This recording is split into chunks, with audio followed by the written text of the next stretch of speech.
اللہ کے نام سے جو بڑا مہربان اور نہایت رحم کرنے والا ہے۔ ناظرین، علیمہ خان کے اس اعلان سے کہ سلمان اور قاسم اپنے والد سے ملنے پاکستان آ رہے ہیں، اس اعلان سے پی ٹی آئی کے ورکرز میں جان پڑ چکی ہے اور ان کا جوش، جذبہ اور ولولہ دیکھ کر یوں لگتا ہے کہ جیسے محمد بن قاسم پاکستان آ رہا ہو۔ پی ٹی آئی والوں کا کہنا ہے کہ دنیا کی کوئی عدالت، کوئی حکومت اولاد کو والدین سے ملنے سے نہیں روک سکتی۔ یہ ان کا آئینی حق ہے کہ وہ اپنے والد کی رہائی کے لیے کردار ادا کرے، بالکل ایسے ہی جیسے اندرا گاندھی نے نہرو کے لیے، بے نظیر نصرت بھٹو نے ذوالفقار علی بھٹو کے لیے اور بیگم کلثوم نواز نے نواز شریف کے لیے کیا۔ علیمہ خان نے کہا ہے کہ ان کے بچے پہلے امریکہ جائیں گے، اعلیٰ عہدیداران سے ملیں گے، ہو سکتا ہے کہ ٹرمپ سے بھی ملاقات ہو، اور یہ بھی کہا جا رہا ہے کہ جب وہ واپس آئیں گے تو ان کے ساتھ انٹرنیشنل میڈیا بھی ہوگا اور وہ شاید پشاور میں اتریں، اور اگر حکومت بیک فٹ پر چلی گئی تو پھر وہ لاہور میں بھی اتر سکتے ہیں۔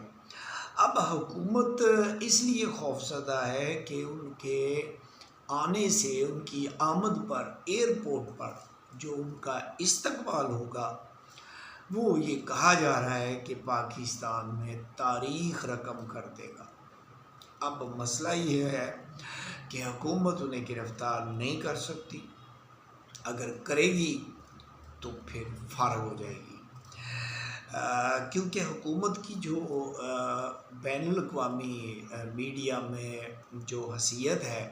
وہ تو آپ سب کے سامنے ہے، اور دوسرا یہ کہ وہ طاقتور خاندان سے، شاہی خاندان سے تعلق رکھتے ہیں۔ برطانیہ، امریکہ، یورپ، پی ٹی آئی والوں کا کہنا ہے کہ وہ اس حکومت کی بینڈ بجا دے گا، اور یہ تو آپ بالکل ایسے ہی ہے کہ جیسے پاکستانی حکومت برطانیہ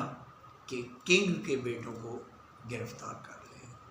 تو ایسا ممکن نہیں ہے۔ اب سوال یہ کہ کیا وہ تحریک میں حصہ لیں گے یا نہیں، یہ بعد کی بات ہے، لیکن یہ حقیقت ہے کہ حکومت گھبرائی ہوئی ہے،